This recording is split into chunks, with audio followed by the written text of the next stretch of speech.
പ്രശ്നങ്ങളില്ലാത്ത മനുഷ്യന്മാരില്ല. എല്ലാവർക്കും പ്രശ്നങ്ങളുണ്ടാകും.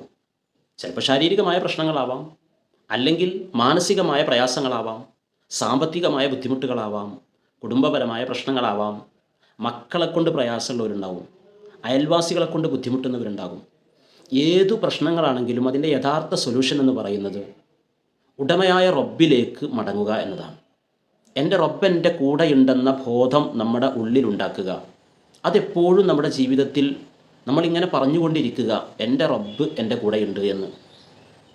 മുന്നിൽ സമുദ്രം കണ്ട് നിൽക്കുമ്പോൾ പിന്നിൽ ശത്രുക്കൾ ഒന്നിച്ച് എല്ലാവിധ സംവിധാനത്തോടെയും തൻ്റെ പിന്നിൽ കൂടുമ്പോൾ സയ്യിദുനാ മൂസാ നബി അലൈഹി സ്വലാത്തു വസ്സലാം പറഞ്ഞല്ലോ, ഇന്ന മഴി റബ്ബി, എൻ്റെ റബ്ബ് എൻ്റെ കൂടെയുണ്ടെന്ന്, അവൻ എന്നെ രക്ഷപ്പെടുത്തുമെന്ന്.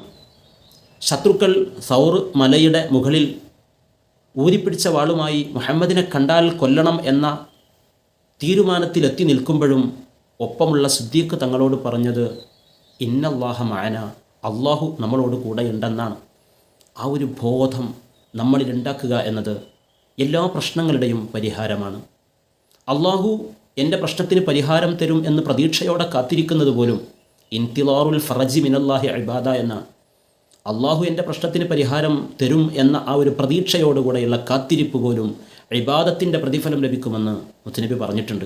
അതുകൊണ്ട് നമ്മൾ അള്ളാഹുവിലേക്ക് നമ്മുടെ മനസ്സ് സമർപ്പിച്ചാൽ പ്രശ്നങ്ങൾക്കൊക്കെ പരിഹാരമാകും.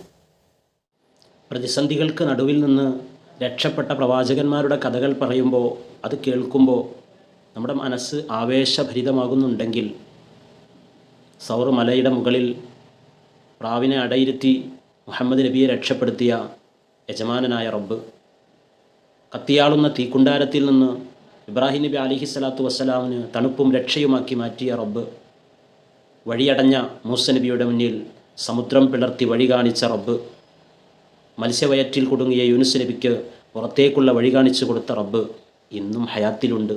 നമ്മുടെ പ്രശ്നങ്ങൾക്ക് അവൻ പരിഹാരം, നമ്മളറിയാത്ത വഴി നമുക്ക് തുറന്നു തരും, തീർച്ച.